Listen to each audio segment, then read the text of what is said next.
Good afternoon. I'm Justine Reichman, your host, and today I have Joel and Peggy from Grassroots Initiative, as well as Yvette Wan from Next-Gen Chef. She's our marketing analyst and producer for this show. We're really excited to welcome you here today. Thank you both for joining us. Thank you. Thanks for having us. Yeah, we're excited to share with our listeners a little bit about you, to talk about a little bit about your book that you're doing, as well as the Grassroots Initiative. Would you guys like to just get into it and share with our listeners a little bit of, give them a little backstory as to who you guys are? Sure. You go first. Yeah. All right. Hi, everyone. My name's Peggy. I am a founder, owner of Grassroots Pantry, which was a plant-based restaurant opened in 2012. I'm classically trained. I've been working in the food and beverage industry for the past 20 years. So I started off as a cook. I went to culinary school, learned all the French techniques I thought I needed to survive, but no. Then I went to culinary school, then I went to hotel school and business school, so in Switzerland. So that's kind of how I got that fallback training. Then worked in corporates for a couple of years in Hong Kong and Tokyo. And before I decided that enough was enough, I'm going to open my own place and make it meaningful. And that's kind of how the journey began. Wow, thank you so much for sharing that. You have had quite the journey, quite the food and beverage journey, education-wise as well. From hotel, it sounds like hotel management, business management, you've got a lot of education that supports your love and your passion to be able to do this. So that sounds like it's quite a win for you. So Joel, can you share a little bit about what you're doing and how you got there? And then I'd love for us to connect the dots on these things. Cool. All right. So I'm not classically trained or institutionally trained. I like to say the School of Hard Knocks, which is hospitality. So I started working in Fremantle, Western Australia, where I'm from, at the age of just before I turned 14, which is the legal working age in hospitality. So I've been last year, right? Yeah, about 3 years ago. Yeah. And then, so that's about 25 years ago, over 25 years. And then from there, just a gradual sort of progression. Then I moved into pubs and sort of bars, then moved to Melbourne at 22, and which is, I see as the epicenter of, Australian hospitality, lots of bars, restaurants, cafes there. And then sort of in my early 30s, I moved into restaurants and cafes, just needed to get out of the bar scene. Mm-hmm. And then about 4 years ago, I got the opportunity with a large restaurant group, to come to Hong Kong. I worked there for about a year, and then went to Grassroots Pantry, which was more aligned, I think, with my values, being a plant-based eater, and obviously that being a plant-based restaurant. So worked every position in hospitality, from picking up glasses to bussing, all the way through to looking after multiple outlets. So with Grassroots, it's, like I said, more aligned with my values. And then now we've just transitioned to Consultancy in the last year, and also we're looking to start a new initiative in this coming quarter. So yeah.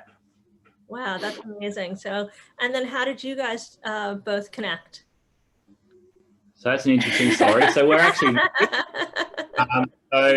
we actually met at Grassroots when I got flown out to Hong Kong for a job trial with Black Sheep, which is a large restaurant group here in Hong Kong. And Grassroots was one of the only places that I could safely eat at in Hong Kong, in terms of it being completely plant-based vegan. So yeah, we met there, and then when I came back, I did not pick you up at the bar. Oh, this sounds only getting me up at the bar type thing when I was sitting there doing my homework for uni, and then then I went back to Melbourne to sort of pack up my life, sort of thing. I was still unsure whether I would come back, and then when I came back, we met again. So yeah, and then you met again for work, or you met again because well, the truth is, like, when I first met him at the bar, it was at my juice bar. He ate a lot. Like, he kept ordering and ordering and ordering, and I was like, whoa, this guy's been sitting through my entire brunch period, and he's ordered so much food. So when I went up to him and I asked him, like, what are you doing here? He moved to Hong Kong, he's vegan, and he works as an operations manager. There's very few of that in the world. So like, I was like, okay, I'll give you my number, and please call me if this work thing doesn't work out for you, because you might have a position here. Yeah, so that's why I really connected with him. But we ended up actually dating when he came back. Yeah. Oh, see, the story just gets good now. Yeah, yeah. So how long ago was that? Well, pretty much since I think April 2017 was when So how long were you at the other place before you jumped ship and joined Peggy? Close to 12 months. Close to 12 months. Okay. Yeah. Okay. Yeah. So then you jump ship, you join Peggy in all sorts of ways. Yep. Yeah. And now you have the Grassroots Initiative, and now you're doing some consulting. So tell us about what you're doing now. Now, during COVID, how did COVID impact what you guys were doing and really help you sort of check in and now start this consulting business that you're doing? So I think that COVID actually helped us in a lot of ways, and it was very timely. Prior to COVID, Hong Kong had already been going through quite a lot, 6 months prior to that. So we kind of went through that process a bit earlier than everyone else who was experiencing the detriments of COVID in the winter last year. So we closed the restaurant in December because of all of those situations. And I think it was really timely because we ended up— restaurant, I'm sorry, was the restaurant named Nectar? Was that yeah, Nectar? Okay. Just to, yeah, for our listeners that are here, so that when we talk about these different things, they can know we're all the different parts. Yes, so we transitioned Grassroots Pantry after 7.5 years to Nectar. And that was kind of like a phase of growing out of our cafe style plant-based offering. Mm-hmm. That's because, and I guess we'll talk about it more later, the plant-based scene just became more and more saturated. There were a lot of competition, all kind of serving that same range of food, but when it comes to more high-end, more slower service, more thoughtful, it was lacking. So we wanted to kind of elevate and move to that position, which we were already doing with certain pop-ups we do around the world, with tasting menus and Earth Hour menus that was like 12 courses long. So I wanted to kind of just bring back that classical French style of service, but at the same time, new, fun, educational. So yeah, COVID really did just give us a reason for believing that the reason we closed has pivoted us into something more meaningful. Mm-hmm. And we, again, we had already been trying to do that for quite a while. In terms of splitting our time between operations in the restaurant, creating menus, as a chef, and then down to the education side. So teaching, whether it's professional chefs or teaching students, we wanted to put more time into education because that's fundamentally how we're going to get more people on board. But then I guess with COVID, it really just teared all of the operation side out, and then we could really focus on the education part and the consultancy and training part. Sorry, just to add, I think with COVID, it's sort of helping people realize what's important. And I think people sort of shifting towards more plant-based sustainable operations is going to be sort of, everyone coming out of it will start to think of that. So people are putting their plans in place. And, we had so many people reach out, to just do some small things like, making kombucha and then using the leftovers for other things. Just making small little changes within their business. So it was sort of, for those people, a bit of a wake up call as well to try to operate more sustainably. And, we we helped a number of friends out during this time, just with small bits of advice and ways to help them sort of move towards that in the future. Yeah, I think that it's a common thread, and I'm sure Yvette feels like we've had this conversation a variety of times in a variety of subjects, all within the food, in the confines of food, where people are more focused now more than ever on education. And I would say the foundation of both Next Gen Chef as well as Essential Ingredients is rooted in transparency and providing access to information, which is one of the reasons we're here, because we want to be able to give people, our listeners, the founders, access to information so they can make more informed choices, whether it's a business or an end consumer. So it's very aligned for you to say that right now, because that's really what we're rooted in. Our goal is really to give our listeners the access to that information. So here you are telling us that as a result of COVID, we're really trying to help our friends, people in the industry, rethink what they're creating, and from soil to shelf, which is really what we're hoping to provide those resources. We're not necessarily the answer. We're sort of providing, we're the conduit, the vehicle to be able to bring resources like you in. So I'm really happy that you're sharing that with our listeners. So, so if we could just go back to Nectar, because I do want to, talk about that before we move forward. And maybe if you could just share, you operated Nectar. It was a high-end dining service featuring seasonal tasting menus, usually locally sourced plant-based ingredients. What insights have you learned about your consumers and diners as a result that you could share with our listeners? Well, when we first opened in 2012, the common idea of what plant-based food is, or actually the word plant-based wasn't even hit back then. It was vegan or vegetarian. People's ideas were, salad wraps, maybe like a vegan pasta, lasagna of sorts, and that was it. But I've always said that vegetarian food is in every single culture, and we just really need to dig deep into it and also remove the meat and replace it with something that is of equal texture, flavor, and people won't ever complain about it, because what does meat taste like if it's not seasoned? It's blood and iron, right? So vegetables are the same. We just need to learn how to cook it right and how to season it right. So back then, we really were just trying to push for that common understanding of what vegetarian and vegan food really was, to make it tasty, to demonstrate it through our restaurant platform. But as things grew, we started seeing a lot more people coming into the space, which is great. You want it to be accessible and affordable. But then also alternative meats entered the market in 2017, which really started to change the way that people saw vegan foods and the pricing behind it as well.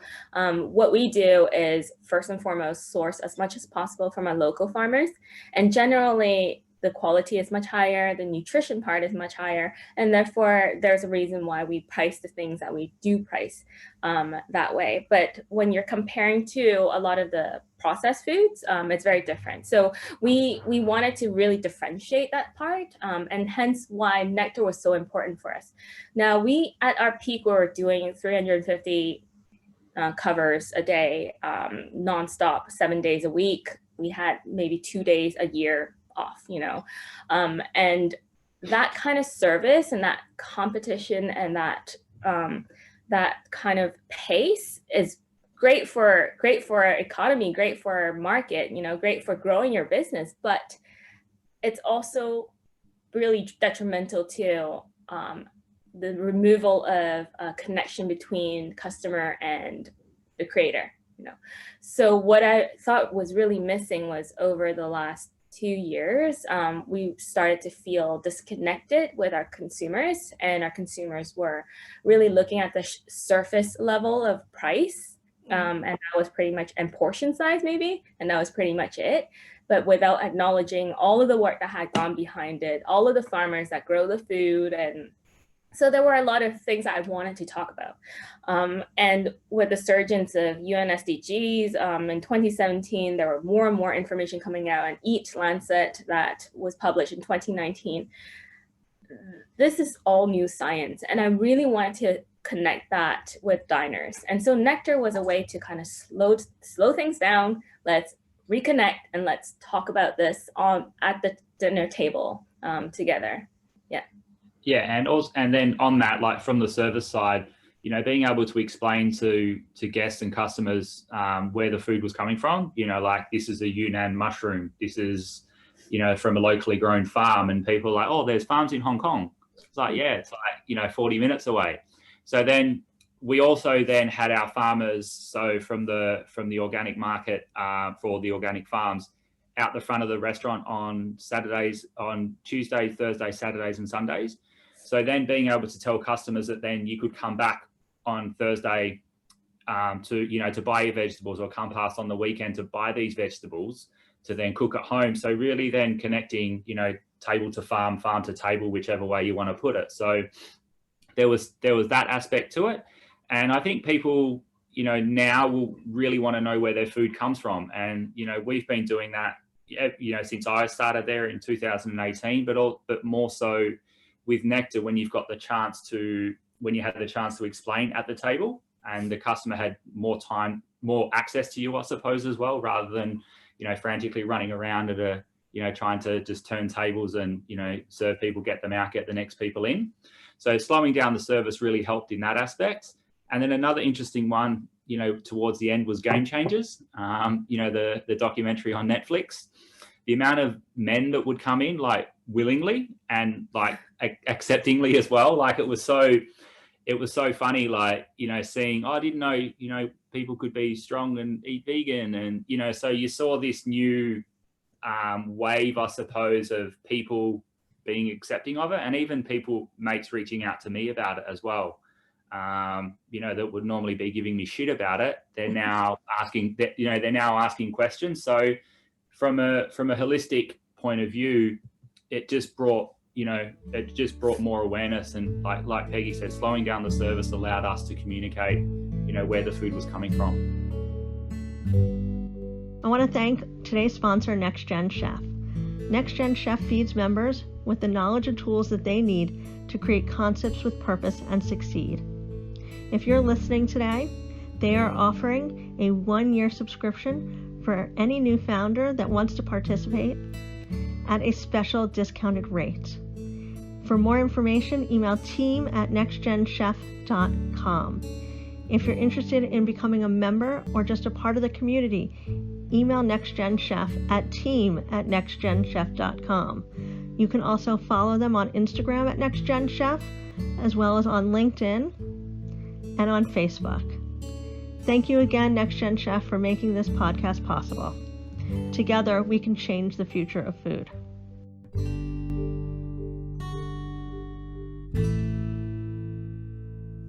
That's really interesting, and I really appreciate you sharing that. And I just want to circle back. After we were talking about Nectar, and before that we were talking a little bit about how the Nectar then evolved into your consulting as a need during COVID for some of your friends and people in the industry.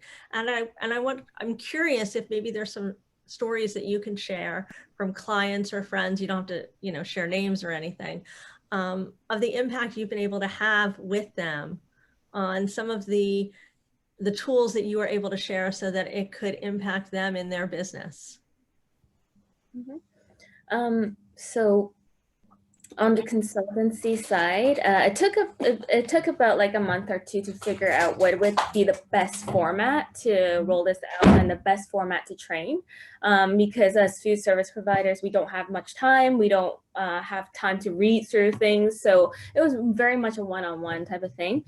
One of the first consultancy projects we did was a completely new concept, a new brand. So I'm sure you've heard of bubble tea before. Bubble tea, yeah. So essentially, it's very heavy on cow's milk, sugar, fake tapioca pearls, and so that's kind of like what people associate bubble tea with. But our concept that we created was an entirely clean version of it. So we basically got this machine, this cold press machine from the States to Hong Kong to press. That can actually press about 150 liters of milk per hour or something like that. So or of nuts per hour, yeah. So we wanted to start from the milk itself has to be completely clean and no fillers or stabilizers whatsoever, and that they could make. And the pulps that were left over from the pressing of the milk can be also used for bakery items or raw food items, so that there's essentially zero waste, plus that you're actually decreasing the food cost because you're utilizing every single bit of it. And also the tapioca pearls would be homemade, and also what else? The sugars are all low GI.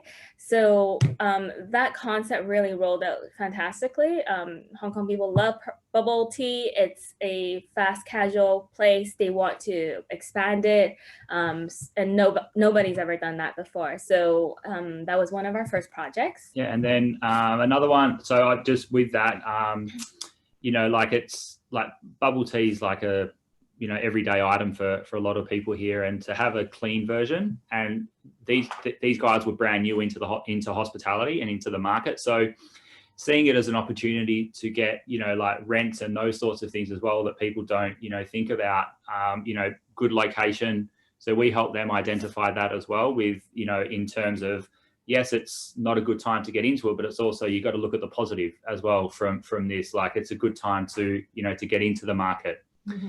Another project that we did was with a very local hospitality group. So they did a pop-up inside one of their restaurants. It's about a 300-seat restaurant, I think. And they partitioned off part of it and did like a whole sort of new makeover inside the restaurant. They were quite not skeptical, but like they were a little bit cautious of the chef's reaction, like being traditional Chinese chefs, just making the same sort of food over and over, big portions, how they would react to cooking. This was like a probably 50-50 in terms of plant-based to to meat. And Peggy went in and spoke to them. It was hard to break down at the start, but it ran for like 2 months. They were booked out for 2 sittings every night that they were open. And the chefs have now come back and saying, we want to learn more. We want to be able to, the operations managers and the big bosses are saying, there's now potential to roll this out as a standalone restaurant. Let's start. Yeah. And, and then will allow us to get into their supply chain as well to then help them source cleaner ingredients. So that was a real sort of positive and an eye opener for us to show that even though chefs are trained in a certain way, that people are still willing to try new things. So that was really interesting. That only finished up about a month ago or a month and a half ago. So that was like a 3 or 4 month project. Wow, that's amazing. Do you foresee that this consulting could potentially overshadow your work or be a larger part of what you're doing?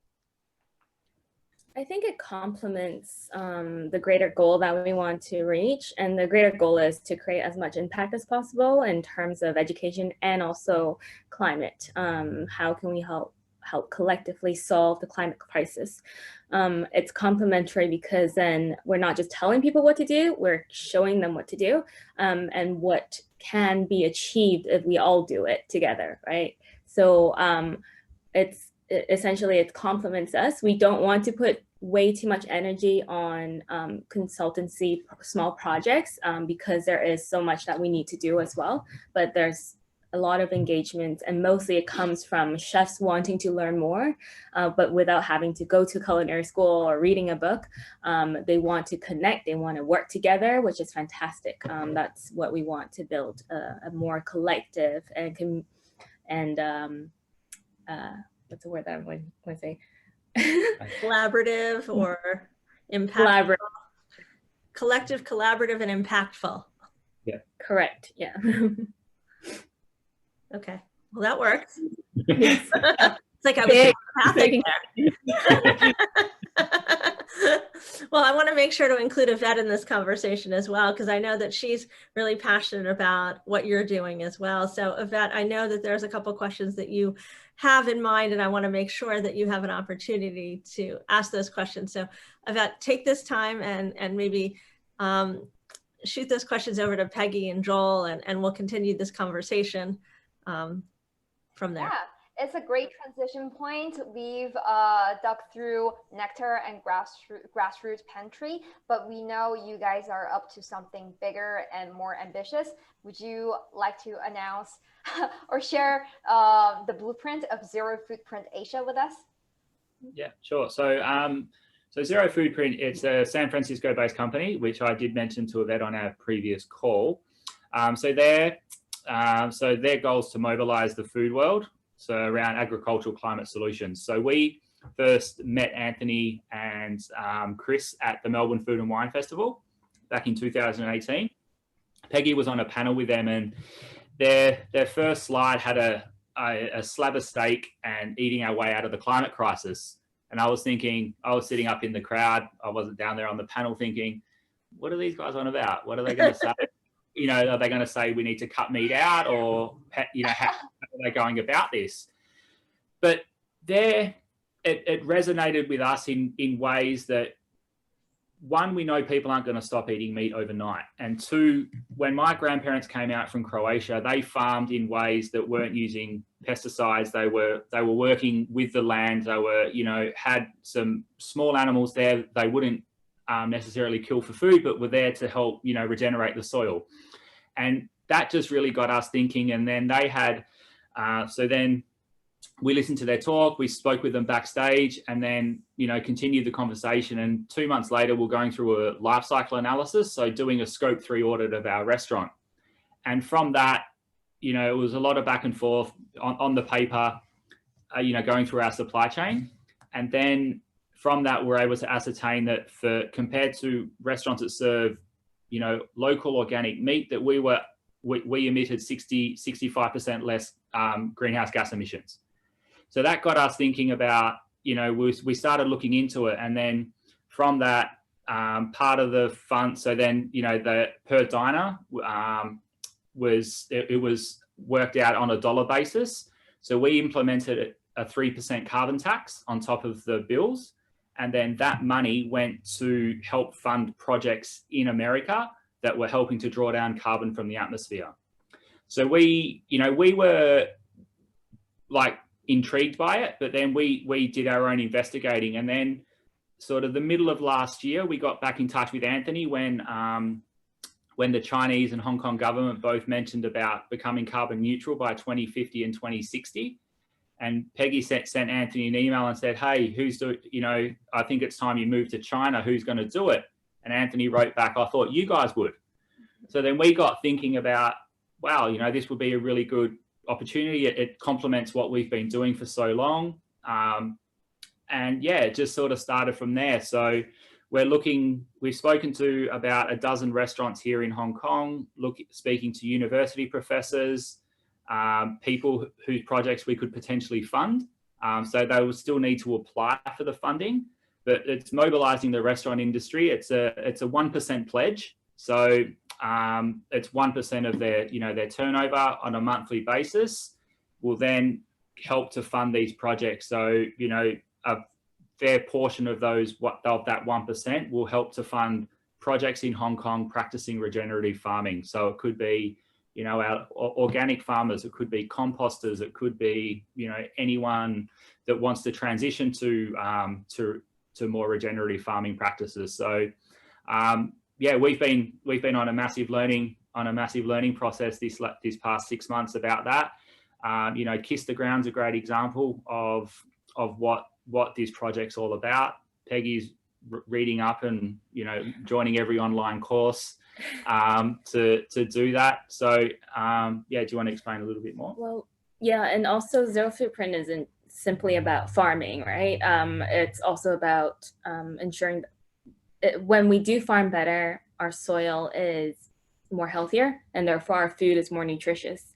And so we want to connect those dots as well, for our consumers and for our diners to understand that there's huge implications to how we grow to our food just by how we grow our food. And so we're necessary. I mean, like, we're essentially the people who are administrating this and organizing this, because there has been a lot of people doing this type of work. It's just that they're all very tiny organizations. And so, as you know, our food system is entirely fragmented, and it goes with the restaurant industry as well. The diners don't connect with the suppliers, and so they never know where to get anything. And the restaurants don't connect with the farmers and the farmers. So and no one knows how to deal with waste issues. So we want to just connect everything together to make it as seamless and easy for people to contribute and participate in lowering our carbon emissions, halving zero waste, and reducing our meat consumption. Wow, that sounds amazing. And, interestingly enough, I have another initiative that we're working on. It's not really an initiative, but I'm trying to create a collaboration of people that are working to create sort of a definition and an association so that people can work towards building more local, healthy, regenerative businesses.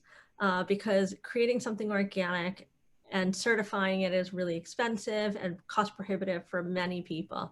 So I'm working to create a board of people, from all over, from the USDA to the, to people that are at large corporations, to people that are farmers, et cetera, so that we collaboratively can come up with what this definition is so that it's accessible for people, so that everyone can work to create something that's better for you, that they can understand how to achieve it, that they can have access to the information, and that more people can attain this, and then the end consumer can have access to better food as well.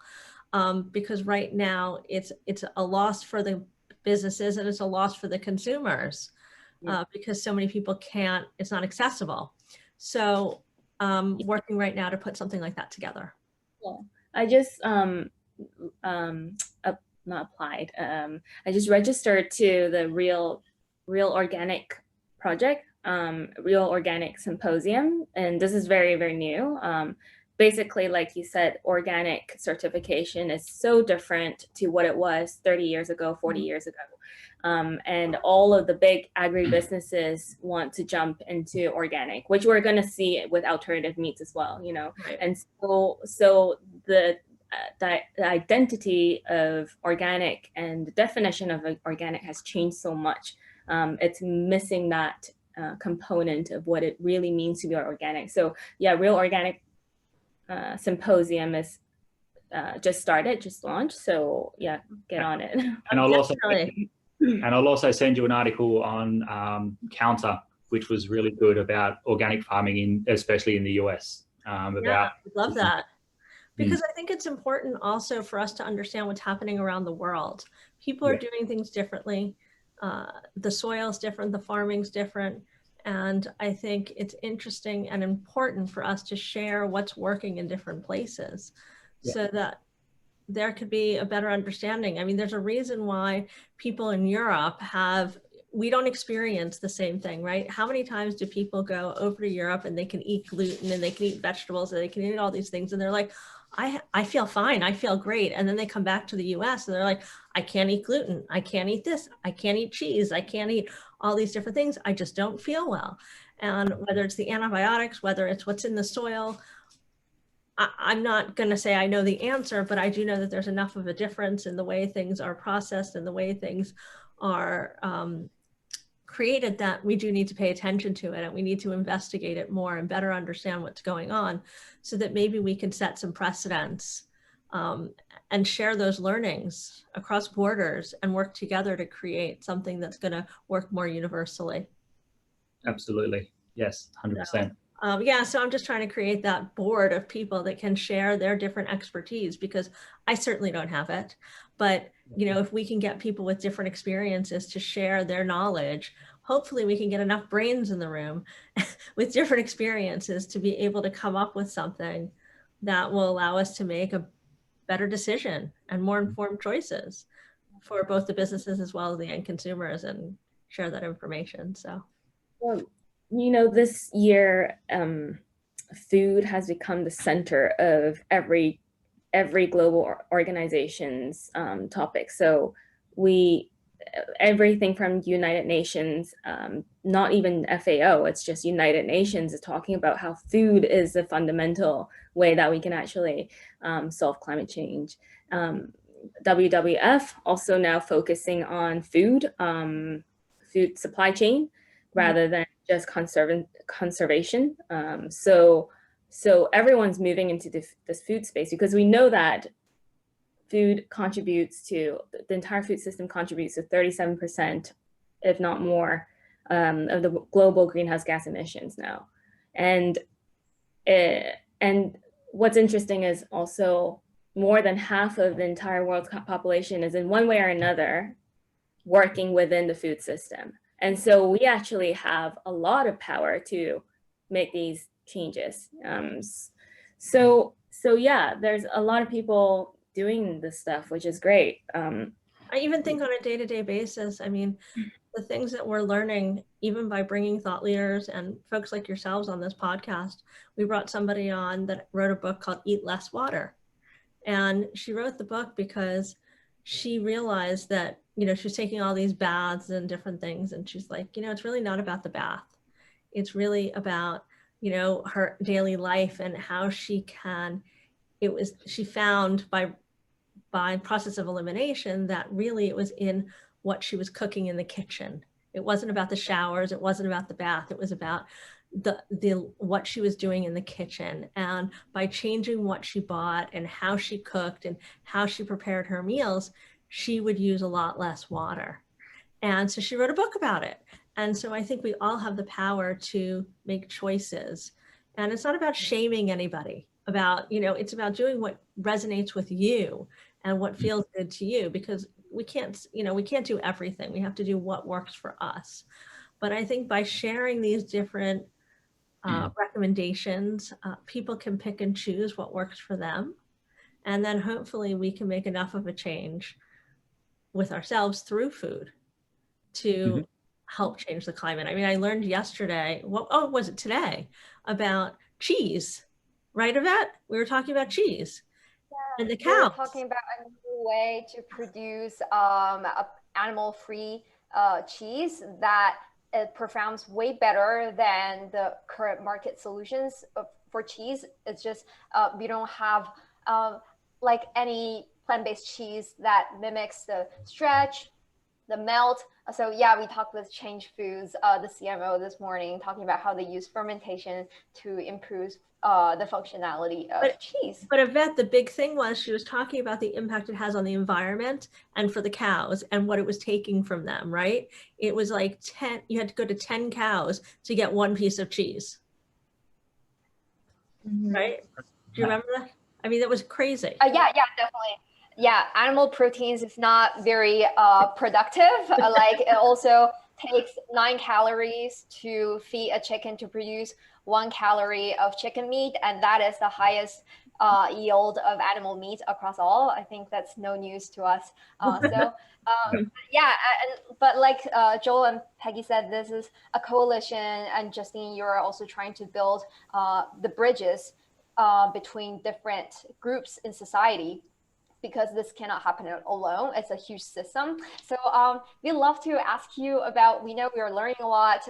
Where are you at in terms of Zero Waste Asia? When can we expect to hear from it, you know, like actually launching? Yeah, what's the growth strategy? So we're aiming to launch around March, just with the situation as is, like we're going through a 4th wave of COVID here in Hong Kong at the moment. So restaurants have just been, their ban has just been extended for another couple of weeks, which will almost take us to about Chinese New Year. So they can't have dine-in after 6 p.m, 2 people per table, 50% capacity. So yeah, so we've engaged with, you know, friends in the industry. People are willing to, you know, to put the 1% up, but, you know, we need to be prepared ourselves. So we also have a meeting with the Secretary for Environment for Hong Kong at the end of this month, where we're going to pitch our idea. So yeah, so then we hope to, we've had interest from other parts of Asia as well. So hopefully by the end of this year, we can also launch into other parts of Asia, but we want to get it set up in Hong Kong correctly first, because it does take time to identify the projects that are working towards regenerative farming, and just to make sure, you know, that they are aligned. And then we also need to get a board of advisors who will then assess the applications for people that are applying. So we've got friends, you know, in other parts of Asia, Singapore, Philippines, Thailand, that can assist with that, but they also have their own things going on as well. But they can put us into, connect us with the right people in those areas. So yeah, it's exciting, you know, to be able to, you know, to launch another impact venture in the coming months. So yeah. Mm-hmm. Well, yeah, I'll just add to that. At this stage, we are really seeking out all of the stakeholders that can contribute, and it doesn't just stop here, right? Like we're going to be consistently onboarding new restaurants. We're going to help with the collaterals, communication collaterals, which is important to educate diners as well as the restaurant industry of the impact that it's creating. So even after a year or so of getting these regenerative farms on board, we need the researchers and the professors in the universities to do the measurements of how much carbon can actually be absorbed through X amount of acres being filled with compost, or being applied with compost, or whatever practices that they decide to implement. So even finding out whether there are scientists who can do that in Hong Kong was like a real challenge, but we're lucky to see that there are actually people doing it. It's just that their work is not being activated yet. So we're activating a lot of that new science right now. Yeah. Well, that sounds super exciting, and it sounds like there's a lot of opportunity there. So we wish you a lot of luck with that, because it sounds really ambitious, but it sounds like you're on the right track. So that's super exciting. One thing I want to add also is, like, when we talk to these academics and farmers, they're really surprised that people like us would be interested to learn more, you know? So they want someone to help them communicate their work to the public, to the media. And what else but the restaurant platform, right? Right. The media is constantly hungry for content, and the restaurants here publish so much content for the media to talk about, you know, celebrity chefs, you know, what's the next hippest ingredient. There's always something to talk about. So why not feed this information for the media to talk about, you know? And sorry, and like on top of that, like I mentioned off, you know, as we were chatting before, like Hong Kong's got the highest density of restaurants in the world, you know, with 15,000 on such a small island, and people eat out, you know, 10 to 15 times a week here. So to get, you know, to have this information out there in these restaurants, so people can then talk about it, and they're getting information from, you know, different restaurants, but the same information. I think that's very important as well, that's a way to then start educating the masses. And normalizing that carbon and climate solutions, yeah. Yeah. Well, I think the media is also going to be very interested in the new cookbook that's coming out. Nice one. Nice one. Nice. So maybe, Peggy, you want to share with our listeners a little information about the cookbook, a little sneak peek, maybe even share a recipe? Yeah, for sure. So Provenance is Provenance is the name of the cookbook, is that right? Correct. Yeah. Is a project that I decided to do like 2 months ago. And the whole reason is because actually I've been wanting to do a cookbook for a long time, but you know, we get super busy and we don't have time to sit down and stuff, but this year is perfect. I wanted to really just slot 2 months to like focus on this. We've already, you know, collected about 1,000 or created about 1,000 or more recipes in our database. So it's not like it's difficult. That part is already done. You know, the R&D is already done. It's more about the creative process of putting the book together, writing the stories behind it, and then finding the right team to kind of manage all of this. So that's what I've been doing for the past month now.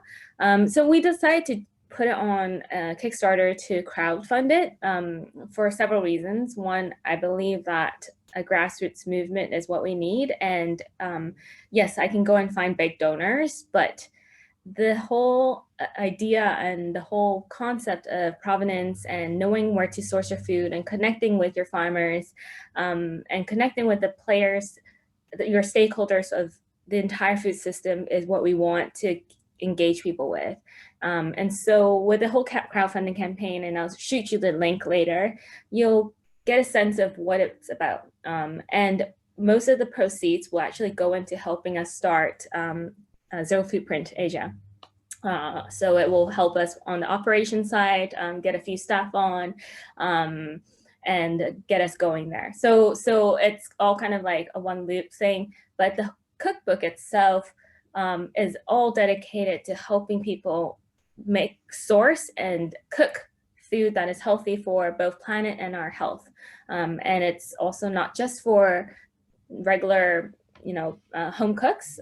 It's also for professional services. And I always say that with professional chefs, the knowledge of healthy food or cooking food for nutrition is as limited to people who are cooking at home, because we don't learn that in culinary schools. They're not taught nutrition. They're not taught to create food for health. They're taught to create food for Michelin stars, So the whole entire idea of the cookbook is to elevate what it means to source farm to table, who the players are, and then to normalize this type of cooking and treatment of food in the food service industry. So when is this going to be kicking off on Kickstarter? So it's already launched. It's been 2 weeks now. I'd love for more people to get on and read about it and pledge because we're doing an all or nothing type of thing. So if we don't meet our goal, it's not getting published. So what is the goal? It's 350,000. So I think it's 350,000 Hong Kong. Something. It's about 40-something thousand US, I think, 45,000. How far are you into it, and how long do you have? I think we're about 15% funded now, but yeah, we have until end of February. Yeah, last year. So you're gonna have. So I would love for you to share the link with us so that we could put it in the show notes so that our listeners can check out the show notes. But for those listeners that want to just hear it on this podcast, are you able to say it for them? Do you know what it is? The link. Yeah, it's a bit long. Yeah, but if you search Kickstarter.com, Peggy Chan Provenance, I think it will show up. Okay. Kickstarter just recognized our campaign as a project we love campaign, so so that's pretty cool. Yeah. Great. Well, you have so many interesting projects, so many impactful projects that you guys are both working on, and I'm so pleased and honored to be able to have had you on the show to be able to share them with our listeners. I hope that our listeners are as inspired as I am. So. Thank you so much for joining us. And I want to thank our listeners for listening today. And for those of you that like these podcasts, please subscribe to the Essential Ingredients podcast. They are available on iTunes and Spotify and any channel you like to watch them on. So please do that. And I want to thank you all for joining us today. And this podcast and all the others are sponsored by Next Gen Chef. And for those of you that want to get in touch with Joel or Peggy, I've invited them to connect with us on the Next Gen Chef app. So hopefully they will upload their profiles and you guys can all connect with them there. Otherwise, you can connect with them through Instagram at Chef Peggy Chan or at Grassroots Initiatives. I don't have, I've Instagram, but I mean, there's no point. But I think we're going to go the next gen chef route. It sounds like it's safe and it's all in the right place, because after all, next gen chef was built to connect people in food and beverage. And that's what we want to support and encourage. So I'm really going to invite everyone to join us there. So again, thank you guys for joining us. Thank you, Yvette, for co-hosting this with me. And thank you to our listeners for joining us. Thanks, guys. Thank you. Bye-bye. I want to thank my guests and my listeners for joining me today at Essential Ingredients. If you like this episode and you want to make sure not to miss any others, please subscribe. You can find us on all the large channels, including iTunes. And I hope that you'll make sure to follow us and share it with your friends. For more information about Essential Ingredients, you can check out the website justinereichman.com. You can follow myself on Instagram and Facebook at Justine Reichman.